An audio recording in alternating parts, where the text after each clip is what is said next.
Ya me avisó que están grabando. Entonces,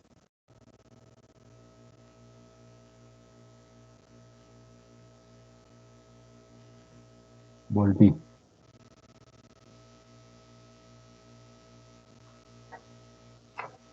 Ya habíamos quedado ayer con nuestro pangolín y nuestros tristemente famosos rinocerontes, ¿no? Y hablábamos entonces de cómo el ambiente y la salud están íntimamente relacionados y cómo hoy por hoy, dada la crisis que estamos viviendo, eh, pues surge el nuevo concepto de la enfermedad, ¿no? Esta foto que ustedes ven acá a la izquierda con este Cristo Redentor, la parte de la izquierda ha sido un día normal antes de la pandemia, después la parte de la derecha, ya en medio del confinamiento, pues una de las ventajas que dejó el confinamiento fue sacar de circulación una gran cantidad de vehículos, ¿no? Entonces eso ha disminuido la cantidad de material particulado en el aire, lo que ha mejorado sustancialmente la calidad del aire. Ayer pues nos mencionaba, si no estoy mal, creo que era Harold Fernando, en relación a los gases de efecto invernadero y especialmente al dióxido de carbono, había una posición de algunos en relación a que los volcanes cuando hacen erupción envían pues cantidades enormes, toneladas de CO2 a la atmósfera, ¿no? Y eso es verdad. Por eso en alguna parte al inicio de esta reflexión comentábamos que los cambios que se producen pueden ser, se producen en el ecosistema planetario, pueden ser o naturales, pueden ser eh, pueden ser artificiales o realizados por la acción humana. Entonces es verdad que el planeta a lo largo de su ciclo de vida ha tenido muchos momentos en su historia en los que el clima planetario ha variado, ¿no? Es conocido por todos a raíz de las películas, de las animadas como la era del hielo, por ejemplo, como hubo una época en donde se extendieron los glaciares por todo el mundo y se enfrió pues el mundo drásticamente, después vino una época de mayor calor y en términos geológicos eso puede suceder cada 400, 500, cada 1000 años, ¿no? Que no es nada no es nada, mejor dicho, es un tiempo muy corto en relación a las edades geológicas, pero en relación a las edades humanas, pues eso es bastante grande.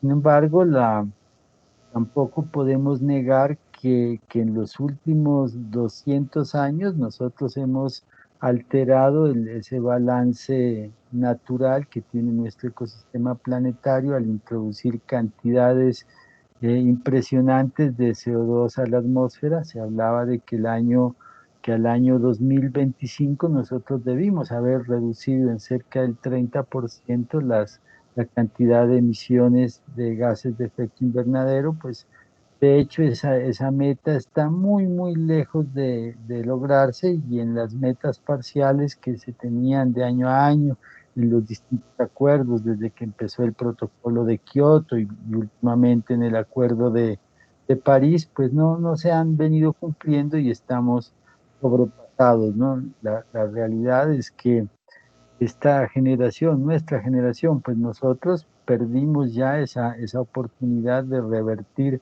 los efectos del cambio climático y ya, ya lo que tenemos que hacer de aquí en adelante es trabajar en pro de generar una adaptación a un nuevo escenario climático mundial. Entonces, pero en relación puntualmente pues a la pandemia, sí efectivamente disminuyó temporalmente los indicadores de calidad del aire, ¿no? Especialmente en las grandes ciudades. Acá en Pasto, pues las herramientas que tenemos disponibles, que no son muchas en realidad, aquí tenemos dos estaciones de monitoreo, perdón, en Pasto, tenemos una en Ipiales y una en Tumaco, que son en realidad muy pocas para construir una red que nos dé de forma fidedigna la calidad del aire. Sin embargo, con esas herramientas que tenemos, y además de otros indicadores como la cantidad de vehículos, los modelos de los vehículos, la relación de vehículos por cantidad de habitantes, y unido a eso a las mediciones que se hacen de material particulado en el aire, se ha definido que pues tenemos un aire relativamente bueno, una calidad de aire relativamente buena. Incluso en algunos años anteriores se llegó a decir que la calidad del aire de la ciudad de Pasto era una de las mejores de Colombia. En eso pues también intervienen algunos factores ambientales como de tipo geográfico, como la posición que tiene la ciudad de Pasto en relación a las montañas, los flujos de aire. eh, Hay ciudades como por ejemplo la ciudad de Medellín, que está eh, rodeada también por montañas, parecido a lo que sucede aquí en Pasto, pero las condiciones de los vientos, las condiciones de temperatura de allá hacen que el movimiento del aire sea mucho más lento. Y entonces eso hace que los gases de efecto invernadero queden suspendidos en la atmósfera, lo que causa pues que esos indicadores de calidad del aire pues sean muy malos. Aquí en la ciudad de Pasto, pues en ese sentido tenemos, estamos favorecidos en ese aspecto. Y todo el tema de los residuos sólidos, que es también recurrente, y el tema de la calidad del agua, ¿no? Las basuras y el agua, pues están muy directamente ligados con la enfermedad. Pero aquí hay datos bien importantes, ¿no? Por ejemplo, el Instituto Nacional de Salud nos informa que, que en Colombia mueren al año 18.000 personas, 18.000 personas por efecto de estos temas de contaminación del aire, del agua y por efecto de los residuos sólidos. 18.000 personas al año. Entonces, este no es un problema menor como ustedes pueden ver. En relación con el aire, hay unos indicadores que lo que se evalúa son lo que se llaman como el PM2.5 y el PM10, que son las partículas menores a 2.5 micras o menores a 10 micras que están suspendidas en el aire. Y las características de estas partículas es que nosotros las respiramos y ellas se alojan en nuestros pulmones, lo que ocasiona limitaciones en nuestra capacidad respiratoria, y eventualmente esas afectaciones sobre nuestros pulmones, producto de las partículas PM2.5 y PM10, pues son los que nos hacen más o menos susceptibles a que una vez atacados por el virus, la enfermedad se desarrolla a niveles de llegar a una neumonía, que es la fase final ya de afectación del virus.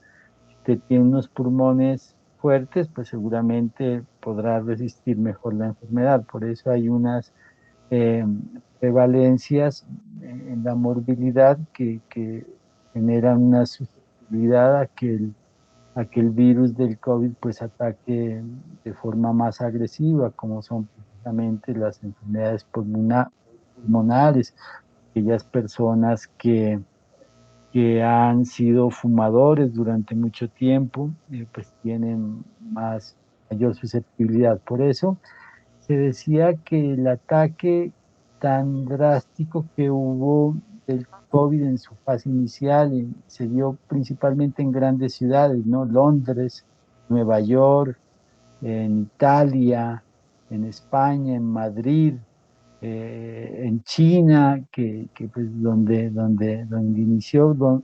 La relación que se ha encontrado es que eran ciudades donde pues atacó a las personas mayores, es cierto, pero eran personas que habían vivido durante muchos años bajo el efecto de la contaminación ambiental del aire, respirando estas partículas que les digo, ¿no? Que están suspendidas, el PM2.5 y PM10, que ha hecho que la afectación de ellos pues sea más grande.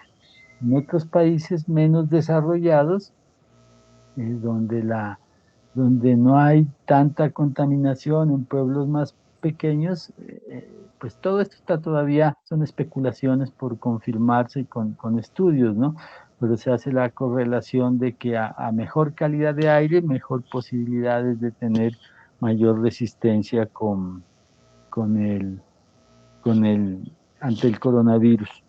Y, pero la contaminación del aire, solo la contaminación del aire, por ejemplo, en Estados Unidos, mata 100.000 personas al año, solo la contaminación del aire, 100.000 personas al año, ¿no? Entonces y si ustedes hacen esos análisis, o sea que en los últimos 10 años ha matado 1 millón de personas, todo lo que las muertes ocasionadas por el COVID pues, en el mundo. Entonces el problema es, hay una relación directa entre la calidad del ambiente, lo que consideramos como la salud y la enfermedad. Y eso que no hemos hablado todavía del agua, que es un problema pues de las mismas dimensiones. Pero pasemos a hablar del consumo. Consumo que es el alimento, el motor, el corazón del sistema hegemónico dominante económico. Eh, si ustedes ven las noticias en los noticieros nacionales, en los periódicos, en las revistas, cuando hablan de los indicadores económicos, de lo primero que hablan es del nivel de consumo. Entonces hay una relación directa en la economía clásica entre la economía y el consumo. De hecho, un indicador que suelen decir, les pido que pongan cuidado cuando escuchen las noticias, dicen, ha aumentado el nivel de consumo de las familias colombianas y por tal razón hay un repunte de la economía, ¿no? Entonces, supone que si nosotros tenemos un buen nivel de consumo, entonces estamos logrando el objetivo superior del sistema, que es el lograr el bienestar. Entonces aquí hay una relación directa entre bienestar y consumo. ¿Eso qué quiere decir? Que usted para alcanzar ese estado de bienestar tiene que consumir. Y usted también dentro de la sociedad se considera que tiene éxito en la sociedad, es una persona exitosa en la medida que tenga mayor capacidad de consumo. Aquí no le estamos preguntando si el consumo es de aspectos vitales o aspectos no vitales o suntuarios, simplemente que usted tenga una alta capacidad de consumo. Entonces eso es lo que nos ha determinado la sociedad como ser una persona de éxito, ¿no? Entonces ese consumo viene convirtiéndose en uno de los grandes problemas ambientales fundamentales, ¿no? Y ese es el gran sofisma del sistema hegemónico, ¿no? Producir más bienes y servicios para el servicio de la gente. Y en esto hay varios sofismas. Un primer sofisma, diría yo, es en relación a la producción de alimentos.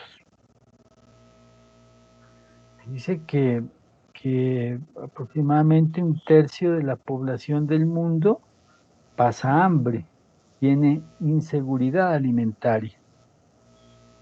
Y en eso, y ese fue el primer hito que se dio por allá en los años del siglo XX, en el año 1950, 1960, cuando se dio un fenómeno que se conoció como la Revolución Verde. La Revolución Verde fue cuando se empezó a evidenciar ya con un criterio de rigurosidad el hecho de que la población mundial estaba creciendo de una manera exponencial y la producción de alimentos no estaba al mismo ritmo. Entonces se preveía que pues iba a haber un incremento en la cantidad de personas que no iban a tener disponibilidad de alimentos. Todos los esfuerzos de los científicos se concentraron en investigar y en el marco de lo que se conoció como la Revolución Verde, fue ver cómo hacían más productivos los cultivos, ¿no? Por unidad de área. Es decir, por poner un ejemplo, una hectárea de maíz producía 10 toneladas de maíz, con la aplicación de toda la tecnología disponible, pudieran elevar esa productividad de 10 toneladas a 40 toneladas, a 50 toneladas en esa misma hectárea, de tal manera que se pudiera producir más alimentos por unidad de área. Y también se promovió, además, la expansión de las áreas dedicadas al cultivo de alimentos, en ese doble sentido. Por un lado, ampliar la cantidad de área donde se sembraban alimentos y en segundo lugar, obtener mayores rendimientos en la producción de cultivos en esa misma unidad de área. En el primer aspecto, entonces, en el ampliar lo que conocemos como la frontera agrícola, se recurrieron pues a los suelos de mejor calidad desde el punto de vista agrícola y se expandieron los cultivos. Pero en muchísimas ocasiones esos suelos con las mejores calidades agrícolas también eran suelos en donde estaban unos ecosistemas estratégicos que brindaban, eso es lo que les mencionaba ayer, unos servicios ecosistémicos fundamentales, es decir, donde habían bosques, donde estaban las selvas, posiblemente donde habían páramos, donde había humedales, es decir, unos ecosistemas que brindaban, pues, que generaban o regulaban el equilibrio ecosistémico del planeta, pero con la necesidad de producir alimentos, se talaron bosques, se rellenaron humedales, se invadieron páramos, todo para poder producir más. Eso por un lado. Y en el segundo componente, con el fin de incrementar la productividad agrícola, se desarrolló toda una tecnología, la tecnología de los pesticidas. ¿No?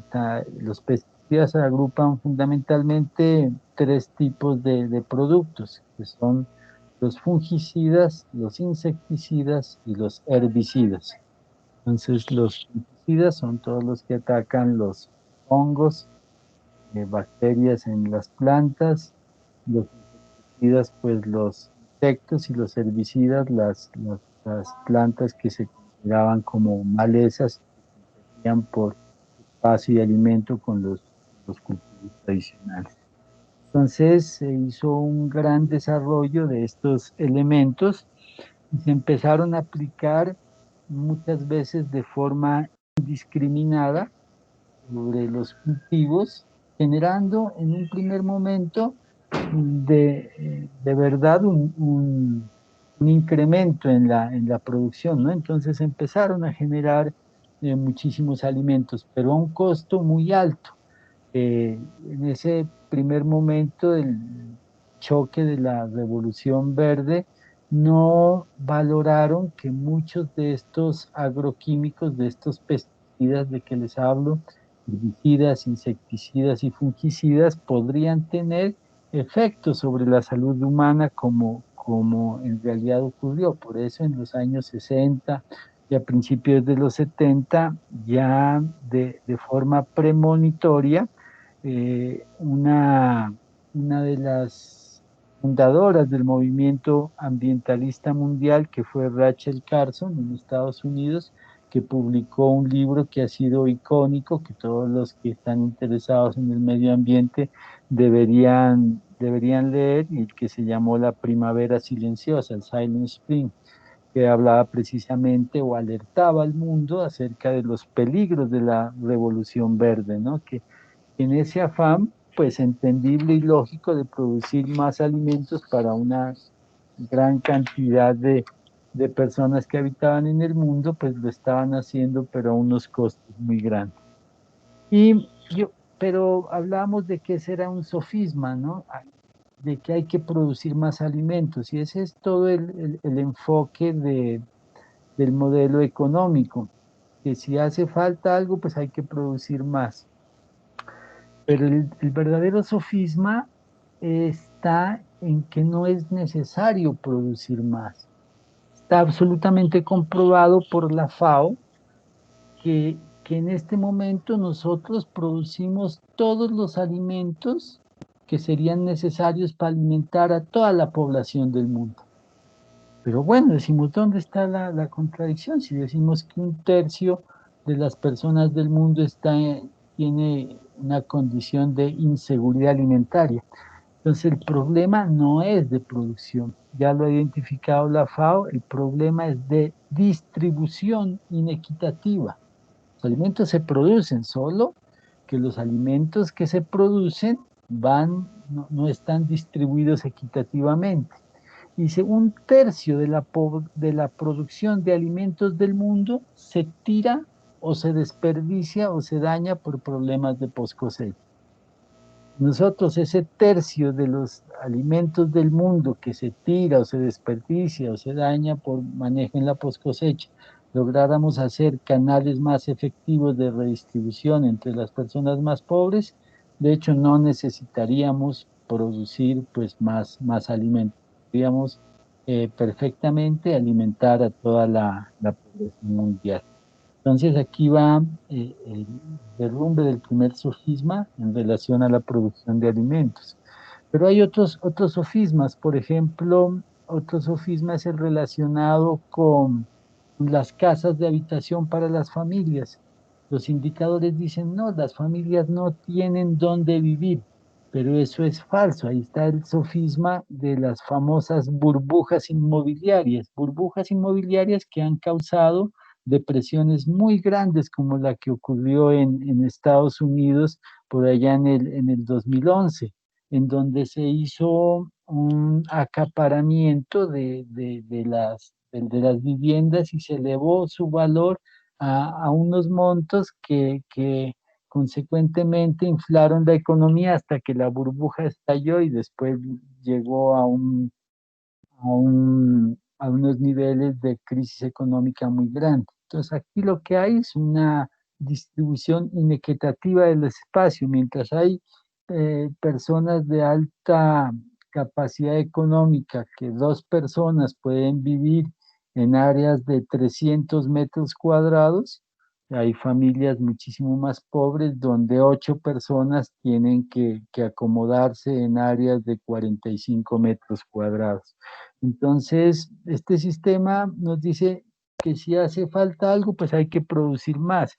Y así pues hay otros sofismas que podríamos hacer, sofisma 3, 4 y 5 en relación a educación, en relación a ropa, en relación a diversión. Entonces el sistema me dice, vea, es que la gente no tiene ropa, entonces produzca ropa, que la gente no tiene casas, construya casas, que la gente no tiene alimentos, construya alimentos.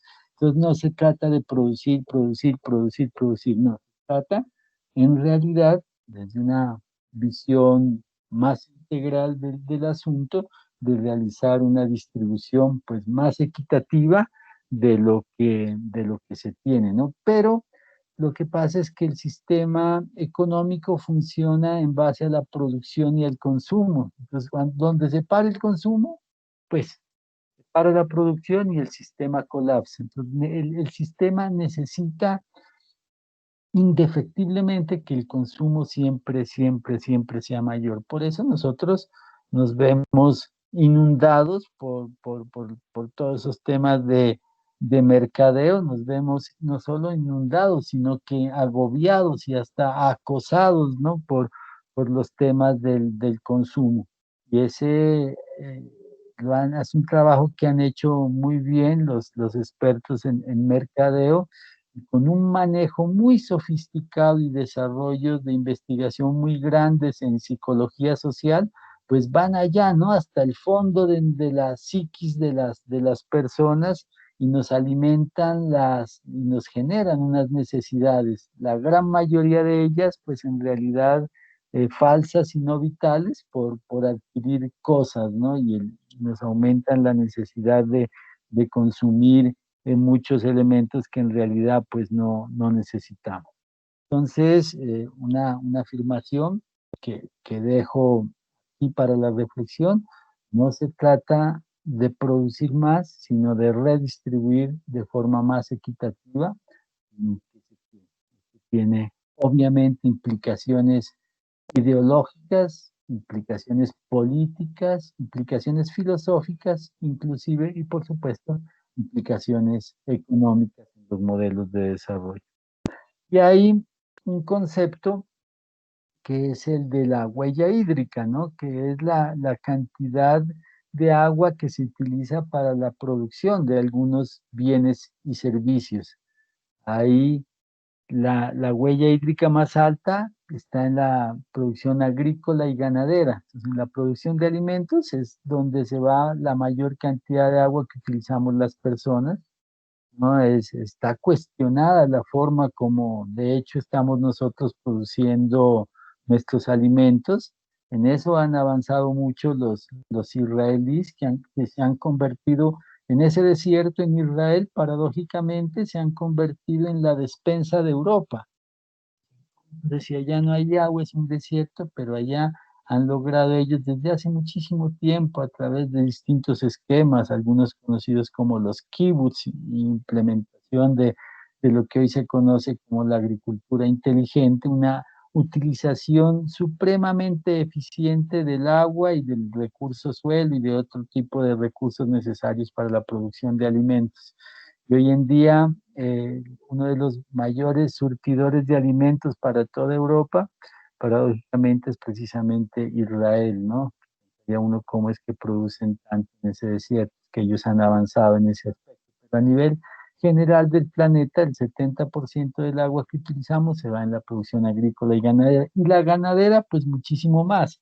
O sea, la producción ganadera y al consumo de carne que tenemos en el mundo, pues se le achacan muchos problemas ambientales. Parte está el de la huella hídrica, pero también hay problemas relacionados con la emisión de gases de efecto invernadero, especialmente con el metano, ¿no? Porque en el metabolismo del ganado, de las vacas, por la forma que ellos tienen de procesar su alimento con los 4 estómagos que tienen, la degradación del material vegetal que consumen, producen una gran cantidad de metano, ¿no? Que es un gas que es de un potencial calórico más grande, inclusive 10 veces más grande el del CO2, aunque hay mayor cantidad de CO2 en la atmósfera y hay menor cantidad de metano, pero el metano es mucho más calórico y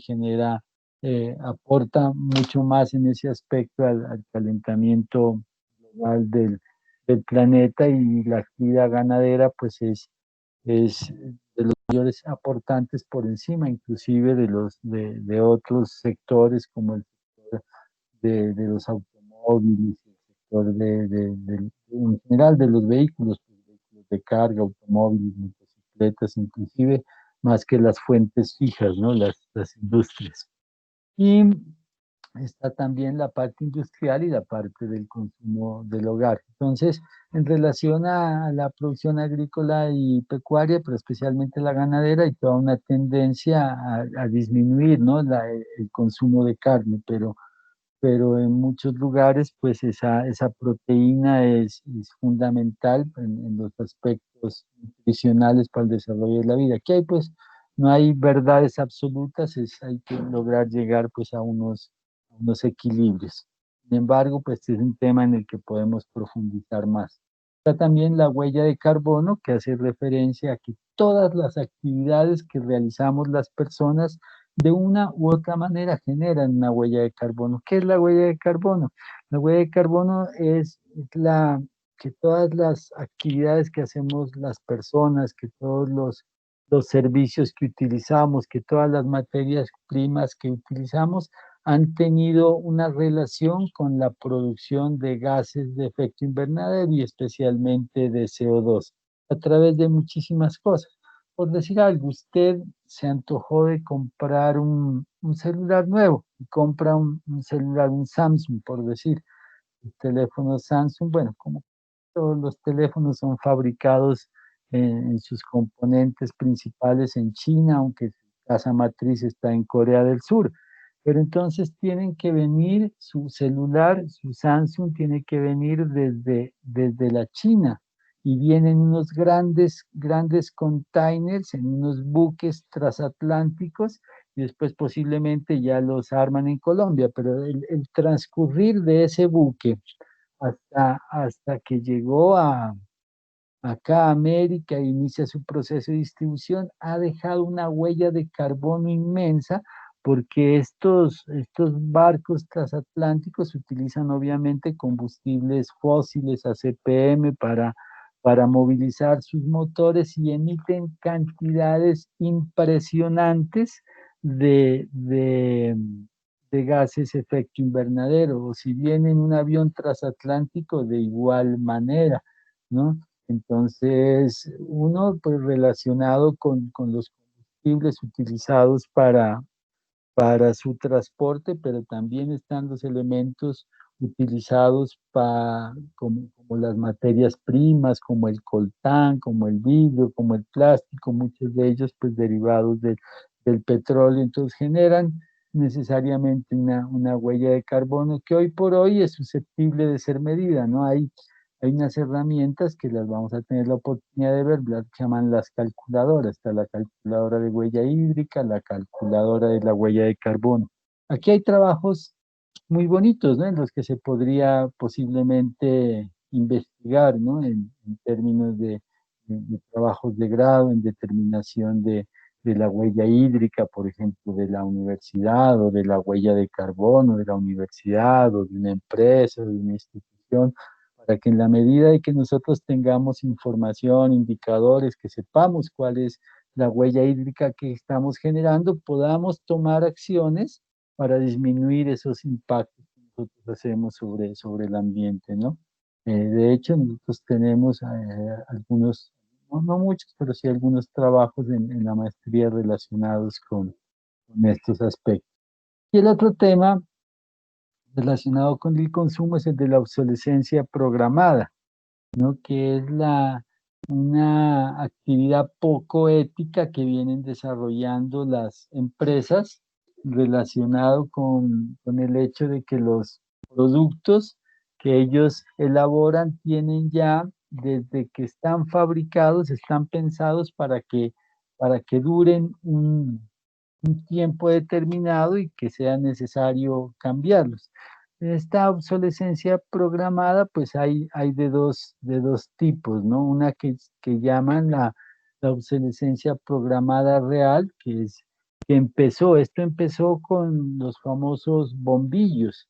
Había la fábrica de bombillos en Estados Unidos que hizo un bombillo que duraba prácticamente que nunca se dañaba. Entonces se dieron cuenta de que eso pues estaba afectando el negocio, porque pues no había consumo, entonces las fábricas no se movían. Hicieron los bombillos y toda la gente en sus casas tenía los bombillos, pero a menos que se quebraran por un accidente, que construyeran nuevas casas, el movimiento, la generación de nueva demanda, pues no era muy grande. Entonces dijeron, no, estos bombillos hay que darles una vida limitada. Entonces construyeron bombillos a los que les daban, no sé, 1000 horas, 2000 horas, 5000 horas de vida útil hasta que se dañaban